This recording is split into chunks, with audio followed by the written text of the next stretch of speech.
अस्सलामुअलैकुम दोस्तों, देखने वाले तमाम दोस्तों को अफजल नॉलेज की तरफ से खुश आमदीद। दोस्तों, जैसे कि थंबनेल देखकर आपको मालूम चल गया होगा कि इस वीडियो में क्या होने वाला है। दोस्तों, इस वीडियो में मैं उर्दू का हुरूफ़ तहज्जी, जिसे इंग्लिश में उर्दू अल्फ़ाबेट्स और हिंदी में उर्दू वर्णमाला कहा जाता है, इसके बारे में हम आज जानेंगे। कि आप स्क्रीन पर देख रहे हैं थंबनेल में कि उर्दू हुरूफ़ तहज्जी, इसी को हम इंग्लिश में उर्दू अल्फ़ाबेट्स कहते हैं और हिंदी में इसी को उर्दू वर्णमाला कहते हैं। तो इसी के बारे में हम आज कुछ ख़ास बातें जानेंगे। तो फ्रेंड्स, वीडियो शुरू करने से पहले आपसे गुजारिश है कि वीडियो को लाइक ज़रूर कर दें और अगर आप वीडियो पर बिल्कुल नए हैं तो चैनल को सब्सक्राइब कर दें और नोटिफिकेशन सबसे पहले आपको मिले, इसके लिए घंटी वाले जगह पर क्लिक करके ऑल सेलेक्ट कर लें। तो दोस्तों, सबसे पहले आपको ये बात सामने आ रही है, ये प्रश्न सामने आ रहा है कि हुरूफ़ तहज्जी किसे कहते हैं। ये हुरूफ़ तहज्जी, उर्दू अल्फ़ाबेट्स, उर्दू वर्णमाला ये क्या है, इसके बारे में सबसे पहले आपके दिमाग के अंदर प्रश्न आ रहा होगा कि आखिर ये है क्या। तो इसके बारे में हम जानते हैं। तो फ्रेंड्स, आपने हिंदी में पढ़ा होगा कि भाषा की सबसे छोटी इकाई जो होता है उसे कहते हैं हम वर्ण कहते हैं। भाषा की सबसे छोटी इकाई वर्ण कहलाता है। इसी वर्ण को हम उर्दू में हर्फ कहते हैं। इसी वर्ण को उर्दू में हम हर्फ कहते हैं। भाषा की सबसे छोटी इकाई वर्ण है, उसी को हम उर्दू में कहेंगे कि ज़ुबान की सबसे छोटी इकाई हर्फ है। ज़ुबान की सबसे छोटी इकाई हर्फ है। आपने पढ़ा होगा कि क एक वर्ण है, ख एक वर्ण है, ग एक वर्ण है, घ एक वर्ण है। इसी को हम उर्दू में कहेंगे कि क जो है एक हर्फ है, ख एक हर्फ है, ग एक हर्फ है, घ एक हर्फ है। तो इसी तरीके से उर्दू में अलिफ, बे, पे। तो हिंदी में आप कहें तो हिंदी में ये अलिफ एक वर्ण है, या उर्दू में कहें तो अलिफ एक हर्फ है, बे एक वर्ण है या बे एक हर्फ है, पे एक वर्ण है या पे एक हर्फ है। इसी तरीके से अब बात आती है वर्णमाला की। तो वर्णमाला क्या है? तो इसी वर्णों के मेल से जो समूह बनता है, जो ग्रुप तैयार होता है, उसी को वर्णमाला कहते हैं। जैसे हम कहते हैं क एक वर्ण है, इसी में हम जोड़ देंगे म, एक वर्ण हो गया ये, और फिर एक वर्ण और जोड़ दिया जाएगा ल, तो ये तैयार हो जाएगा कमल।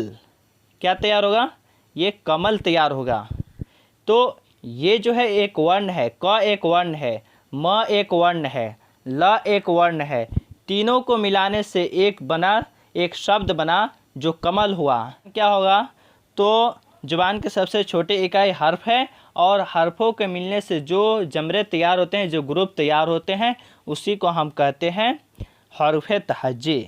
इसके बाद आपने पढ़ा होगा दोस्तों कि वर्णों के मेल से, जो हमने बताया है कि वर्णों के मेल से वर्णमाला तैयार होता है, तो वर्णमाला को कई भागों में बांटा गया है। तो इसी तरीके से हम पढ़ेंगे कि सबसे पहले वर्णमाला की संख्या कितनी है। तो उर्दू भाषा में इसकी संख्या 51 है। किसकी संख्या? तो उर्दू वर्णमाला की। अब उर्दू वर्णमाला क्या है? तो आपने थंबनेल में देखा होगा अलिफ, बे, पे, ये उर्दू वर्णमाला है। आप हिंदी पढ़ते हैं, हिंदी में क, ख, ग, ये हिंदी वर्णमाला है। ये वर्ण है। इन्हीं समूहों को वर्णमाला कहा जाता है। तो उर्दू भाषा में इसकी संख्या 51 है। कहीं कहीं 52 भी मिलता है। जब मैं आपको उर्दू ग्रामर पढ़ाऊंगा तो मैं बिल्कुल पूरे डिफिनेशन में आपको बताऊंगा, पूरे बेहतरीन तरीक़ा से मैं बताऊंगा आपको। और इसको मैंने उर्दू में भी लिखा है कि हुरूफ़ तहज्जी, यानी उर्दू वर्णमाला, जिसे आप उर्दू में कहेंगे हुरूफ़ तहज्जी। जैसे उर्दू भाषा में इसकी संख्या 51 है, उर्दू ज़ुबान में इसकी तादाद 51 है। यहाँ भाषा को उर्दू में क्या हो गया? ज़ुबान हो गया। और तादाद उर्दू का शब्द है, उर्दू की ज़ुबान तादाद, जिसे हिंदी में आप संख्या कहते हैं। तो संख्या, यहाँ तादाद। तो उर्दू भाषा में इसकी संख्या 51 है और हुर्फ़ तहजी या उर्दू ज़ुबान में इसकी तादाद 51 है।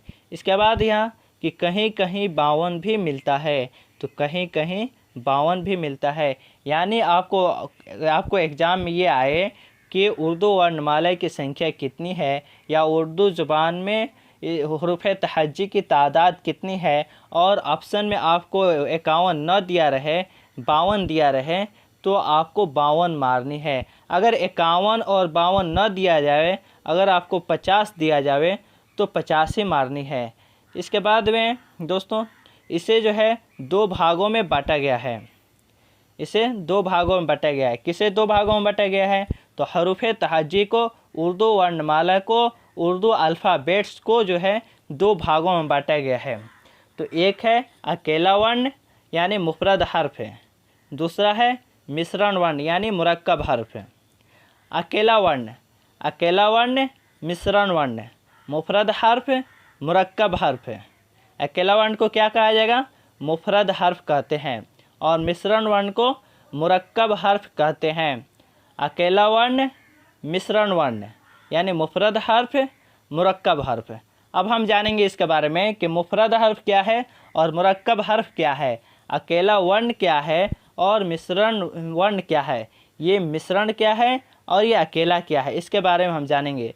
तो आपने पढ़ा होगा जैसे क, हिंदी में पढ़ा है क, फिर इसी में आपने मिलाया ख नहीं, इसको हटा दीजिए, यहाँ ल जोड़ दिया, और फिर यहाँ आपने मिलाया म। तो आप देख रहे हैं कि इस तीनों को जब मिलाया जाएगा तो क और ल और म, ये क्या हो गया? एक चीज़ का नाम हो गया, एक वस्तु का नाम हो गया, यानी कलम हो गया ये।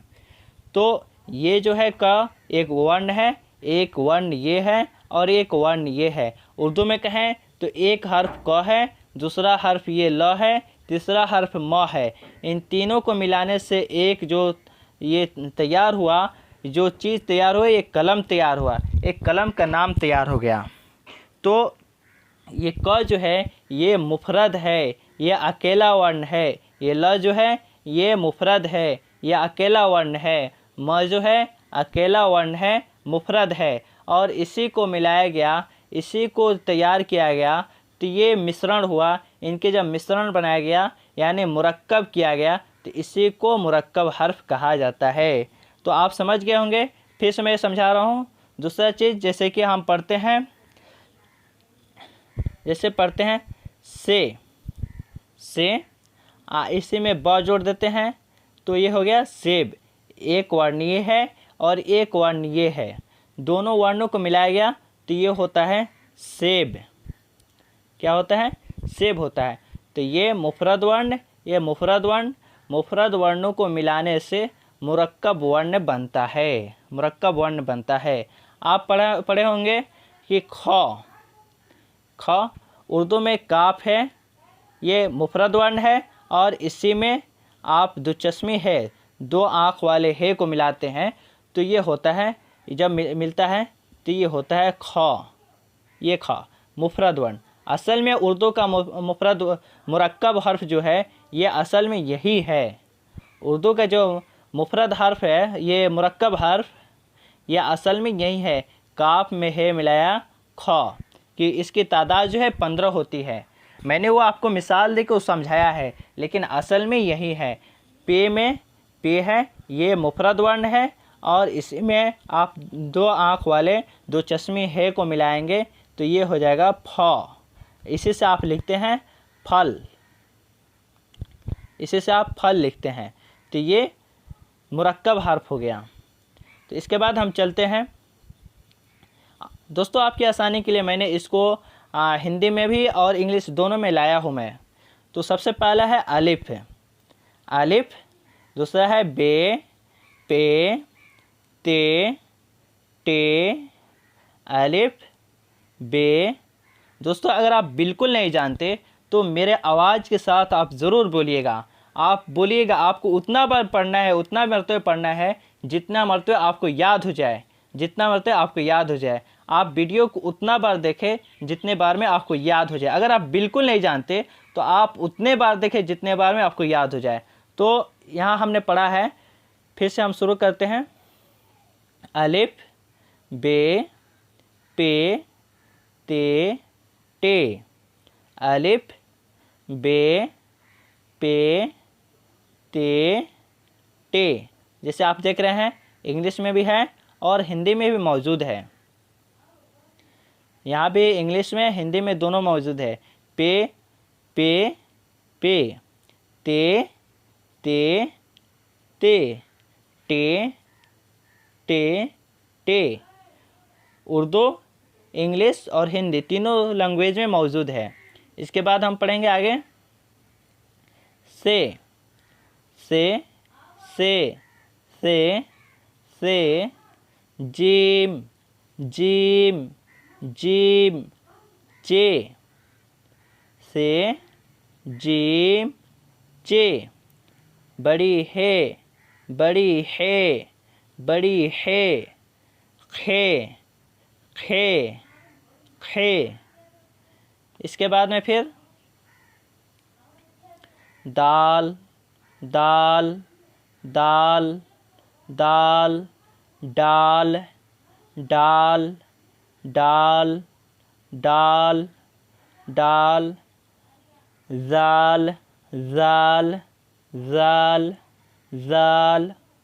फिर रे रे रे रे, फिर रे रे रे रे।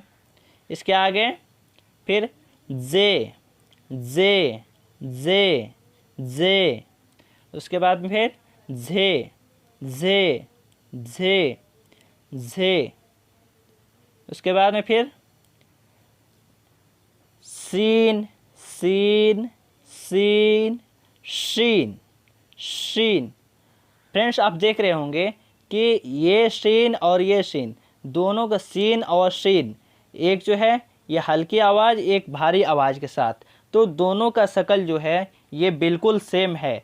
फ़र्क क्या है, तो सिर्फ़ और सिर्फ ये बिंदु का फ़र्क है कि जो आप बिंदु 3 डॉट देख रहे हैं सिर्फ इसी का फ़र्क है। आप आगे भी देखेंगे, स्वाद में भी देखेंगे ऐसे ही मिलेगा, तोय में भी देखेंगे ऐसे ही मिलेगा, गाप में भी देखेंगे ऐसे ही मिलेगा। तो सिर्फ इसमें बिंदु और ज़बर ज़ेर की फ़र्क होती है। रे में भी देखा आपने और जीम में भी देखा, ये एक ही चीज़ है। ये बुनियादी हर्फ ये बहुत कम होते हैं, इन्हीं पे नुक्ता दे के ज़बर दे के इनको बनाया जाता है। तो इसके बारे में मैं जब ग्रामर पढ़ाऊँगा तो पूरे डिटेल के साथ मैं आपको बताऊँगा। तो सीन हो गया और ये शीन हो गया, सीन शीन सीन शीन। स्वाद स्वाद स्वाद। फिर आगे जुआद जुआद जुआद। तोय तोय तोय, जोय तोय जोय तोय जोय तोय जोय। फिर आगे ऐन गैन ऐन गैन ऐन गैन ऐन गैन। फिर फे फे फे। आगे काफ, इसे बड़ा काफ बोलते हैं, बड़ी काफ। काफ काफ काफ, बड़ी काफ छोटी काफ, काफ काफ काफ काफ। इसके बाद में गाफ, शक्ल दोनों का एक है, गाफ और गाफ का शक्ल दोनों का एक है, बस फ़र्क क्या है, तो इसमें एक जबर वाली लकीर को ये लाकर इसमें लगा दिया गया तो ये गाफ हो गया। काफ गाफ काफ गाफ। फिर इसे यहाँ लाम लाम लाम। इसके बाद मीम मीम, थोड़ा खींच के इसको पढ़ेंगे, मीम मीम। नून नून। वाओ वाओ वाओ मीम, नून, वाओ, वाओ। इसके बाद में है छोटी है, छोटी है। आपने पढ़ा होगा, शुरू में पढ़ा है कि एक है जिसे बड़ी है कहा जाता है, बड़ी है, बड़ी है। और इसे छोटी है, ये छोटी है और ये बड़ी है, बड़ी है। और इसके बाद में फिर दो चश्मी है, दो चश्मी है, दो चश्मी है। हमज़ा, हमज़ा, हमज़ा। छोटी ये, बड़ी ये, छोटी ये, बड़ी ये, छोटी ये, बड़ी ये। एक मरतबा फिर हम चलते हैं, पूरा एक बार हम पढ़ेंगे। अलिफ, अलिफ, बे, पे, ते, टे, से, जीम, चे, बड़ी है, बड़ी है, खे, दाल, डाल, जाल, रे, रे, जे, झे, सीन, शीन, सीन, शीन। स्वाद, ज्वाद, स्वाद, ज्वाद। तोए, ज़ोए। आइन, गैन, आइन, गैन। फे, काफ, फे, काफ, काफ, गाफ। लाम, मीम, नून, वाओ। छोटी है, दो चश्मे है, हमज़ा, छोटी ये, बड़ी ये। तो दोस्तों आज के लिए इतना ही। उम्मीद कि आपको वीडियो अच्छा लगा होगा। आपको वीडियो कैसे लगा है आप लाइक और डिसलाइक करके ज़रूर बताएं। आपके लिए एक नोट है कि अगर आप पिछले वीडियो नहीं देखे हैं हिंदी से उर्दू वाला, तो डिस्क्रिप्शन में मैंने लिंक दे दिया है, आप डिस्क्रिप्शन में जाकर देख लें। और दूसरा नोट्स है कि अगर आप मैट्रिक परीक्षा 2021 की तैयारी कर रहे हैं बिहार बोर्ड से, तो आप इसके लिए मैंने उर्दू द्राक्षा भाग 2 का वीडियो बनाया है। डिस्क्रिप्शन में लिंक मौजूद है, उसे आप देख सकते हैं। तो दोस्तों आज के लिए इतना ही। आपको वीडियो ये कैसा लगा आप लाइक और डिसलाइक करके ज़रूर बताएं।